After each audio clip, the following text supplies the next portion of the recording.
I was asked my opinion about like where would I stand as far as like if there was a Stevolution, and I can't say the R word apparently on TikTok because then no one will see the video, so I have to make up this weird Tower of Babel bullshit and just like invent words, the Stevolution. So it sounds like some CKY nonsense from the early 2000s, but it's actually just me having to make up a word because I can't say the R word. Anyway, if there was a French style Stevolution in the US, like what would I think? I don't really have an opinion on that. Wouldn't be surprising.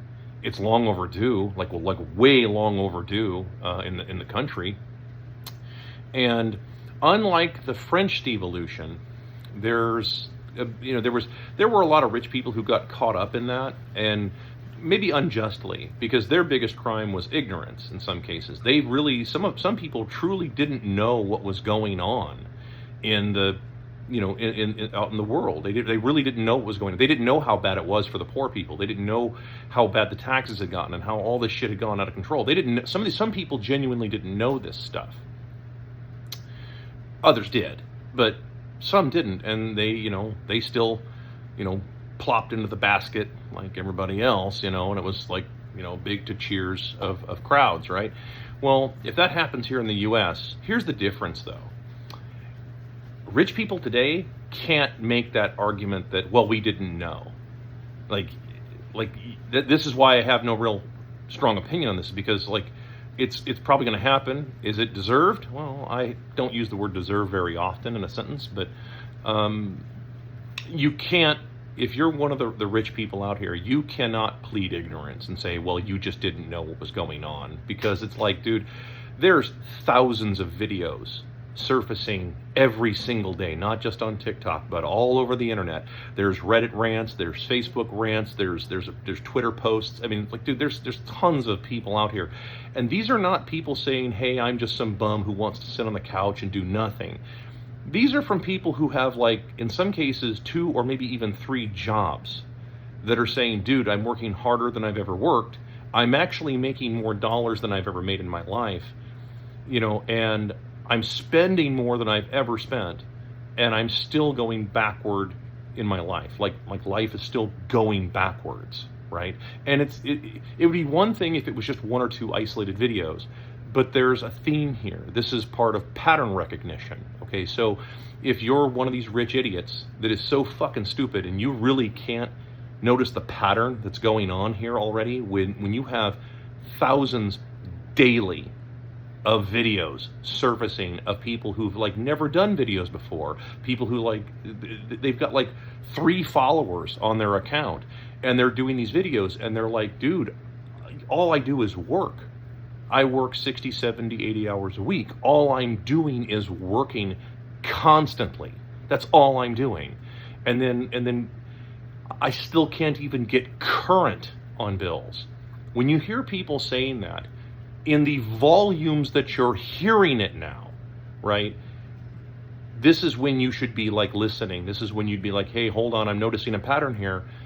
Maybe we should look into how to correct this. I don't know, maybe deport all the fucking illegals so that housing prices go down. Let's start with that one. I mean, there's just a whole bunch of things that you could be doing pretty easily. From the trucking perspective, one of the things you could be doing is, I don't know, getting all the illegals out of all those trucks and getting rid of all the H-1B visa holders, and so that way rates come up, so that way, drivers can actually make a decent living of some kind. I mean, it already wasn't huge money in the first place, but at least it was livable.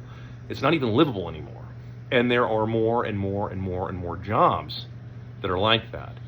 And there's still these people out there, these out-of-touch, tone-deaf douchebags that just keep saying, no, get a better job. Dude, most of those so-called better jobs have been exported to India or China. What do you mean more degrees? You mean, what do you mean more degrees?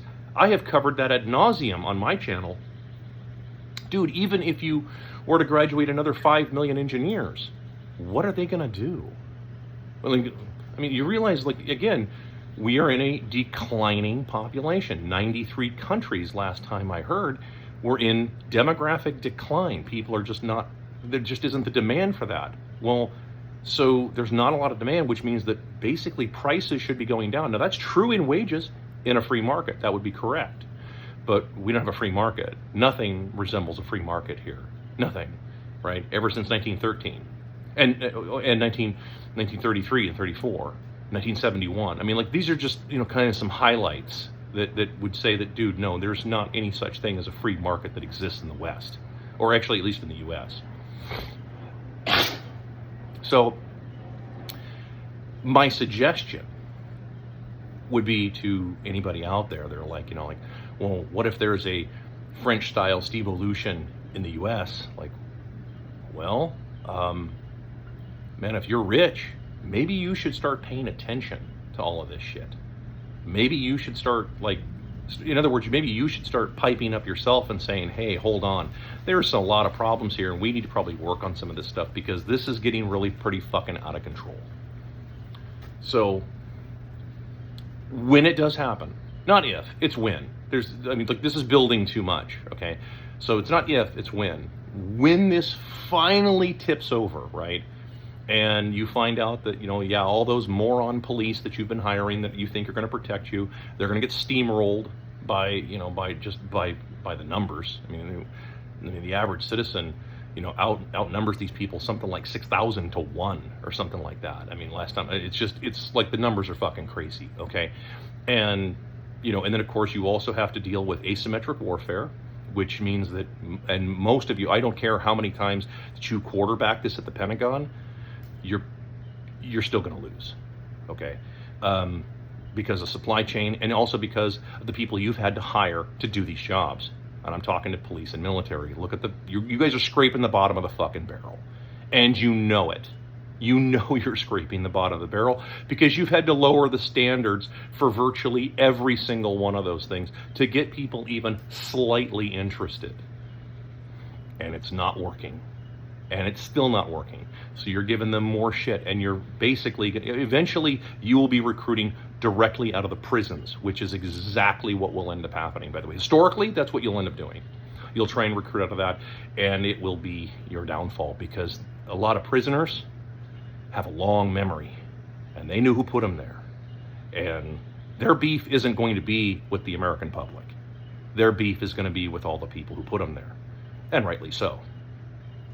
For me, I'd pardon all of them and say, hey, I'll give you guys all a blanket pardon. You help us take back our country. Those are the guys you need, actually. Those are the guys with real trigger time. Those are the guys that actually can do all of it. There's a movie, The Patriot, where they're like, oh, we don't need that sort. Like, no, that's the exact sort we need. Just saying. There you go.